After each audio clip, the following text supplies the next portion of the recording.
Chapter 28. Hezekiah. In sharp contrast with the reckless rule of Ahaz was the reformation wrought during the prosperous reign of his son.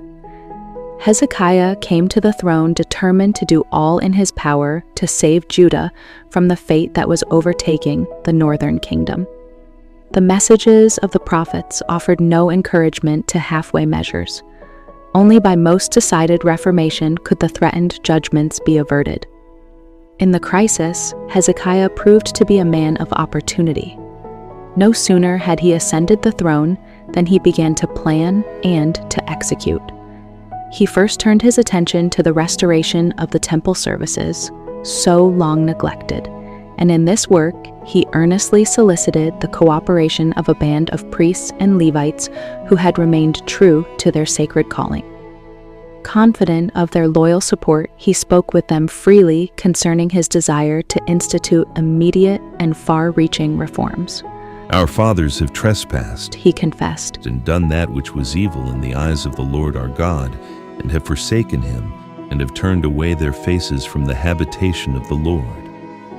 Now it is in mine heart to make a covenant with the Lord God of Israel, that his fierce wrath may turn away from us. 2 Chronicles 29:6-10.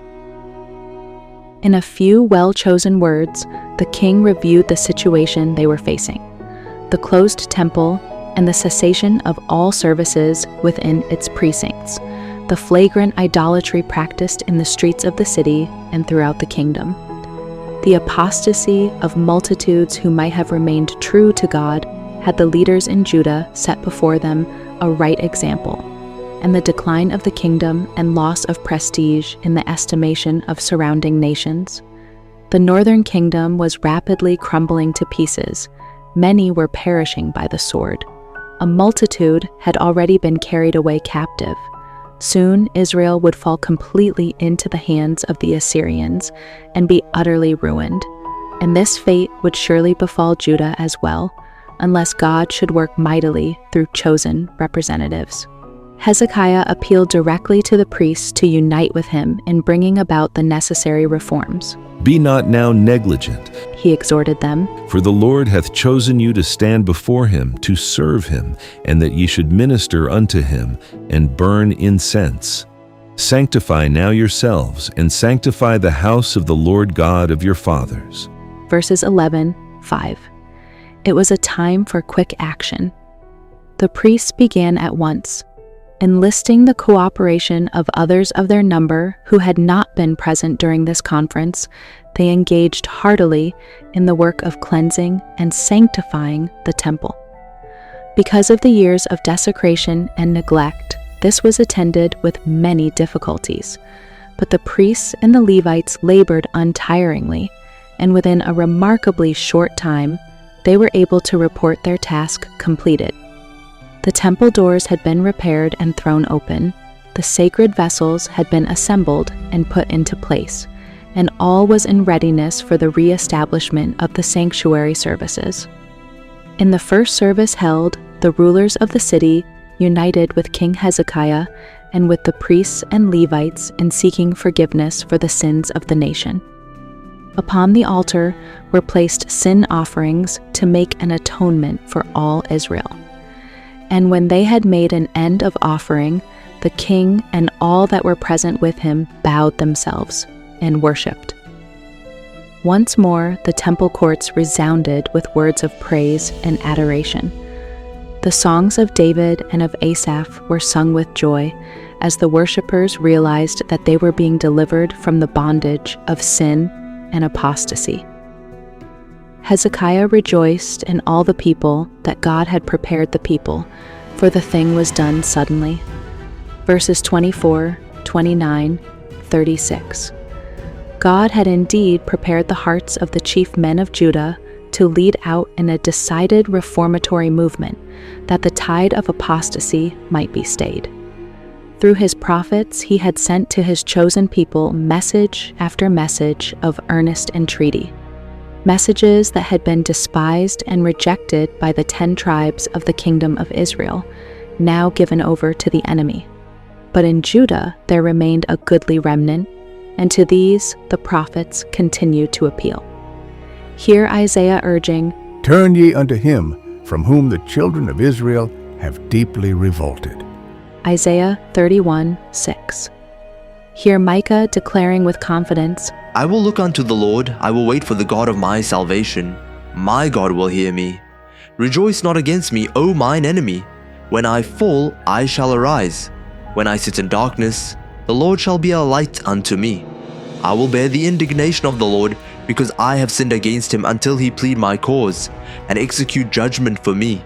He will bring me forth to the light, and I shall behold his righteousness. Micah 7:7-9. These and other like messages revealing the willingness of God to forgive and accept those who turned to him with full purpose of heart had brought hope to many a fainting soul in the dark years when the temple doors remained closed. And now, as the leaders began to institute a reform, a multitude of the people, weary of the thraldom of sin, were ready to respond. Those who entered the temple courts to seek forgiveness and to renew their vows of allegiance to Jehovah had wonderful encouragement offered them in the prophetic portions of Scripture. The solemn warnings against idolatry, spoken through Moses in the hearing of all Israel, had been accompanied by prophecies of God's willingness to hear and forgive those who in times of apostasy should seek him with all the heart. If thou turn to the Lord thy God, Moses had said, and shalt be obedient unto his voice, for the Lord thy God is a merciful God. He will not forsake thee, neither destroy thee, nor forget the covenant of thy fathers, which he sware unto them. Deuteronomy 4:30-31. And in the prophetic prayer offered at the dedication of the temple, whose services Hezekiah and his associates were now restoring, Solomon had prayed, "When thy people Israel be smitten down before the enemy, because they have sinned against thee, and shall turn again to thee, and confess thy name, and pray, and make supplication unto thee in this house, then hear thou in heaven, and forgive the sin of thy people Israel." 1 Kings 8:33-34. The seal of divine approval had been placed upon this prayer, for at its close, fire had come down from heaven to consume the burnt offering and the sacrifices, and the glory of the Lord had filled the temple. See 2 Chronicles 7:1. And by night, the Lord had appeared to Solomon to tell him that his prayer had been heard, and that mercy would be shown those who should worship there. The gracious assurance was given, "If my people, which are called by my name, shall humble themselves, and pray, and seek my face, and turn from their wicked ways, then will I hear from heaven, and will forgive their sin, and will heal their land." Verse 14. These promises met abundant fulfillment during the Reformation under Hezekiah. The good beginning made at the time of the purification of the temple was followed by a broader movement, in which Israel as well as Judah participated. In his zeal to make the temple services a real blessing to the people, Hezekiah determined to revive the ancient custom of gathering the Israelites together for the celebration of the Passover feast. For many years, the Passover had not been observed as a national festival. The division of the kingdom after the close of Solomon's reign had made this seem impracticable. But the terrible judgments befalling the 10 tribes were awakening in the hearts of some a desire for better things, and the stirring messages of the prophets were having their effect. By royal couriers, the invitation to the Passover at Jerusalem was heralded far and wide, from city to city, through the country of Ephraim and Manasseh, even unto Zebulun. The bearers of the gracious invitation were usually repulsed. The impenitent turned lightly aside. Nevertheless, some, eager to seek God for a clearer knowledge of his will, humbled themselves and came to Jerusalem. 2 Chronicles 30:10-11. In the land of Judah, the response was very general, for upon them was the hand of God to give them one heart to do the commandment of the king and of the princes. a command in accord with the will of God as revealed through his prophets. Verse 12. The occasion was one of the greatest profits to the multitudes assembled. The desecrated streets of the city were cleared of the idolatrous shrines placed there during the reign of Ahaz. On the appointed day, the Passover was observed, and the week was spent by the people in offering peace offerings and in learning what God would have them do. Daily, the Levites taught the good knowledge of the Lord, and those who had prepared their hearts to seek God found pardon. A great gladness took possession of the worshiping multitude. The Levites and the priests praised the Lord day by day, singing with loud instruments. All were united in their desire to praise him who had proved so gracious and merciful.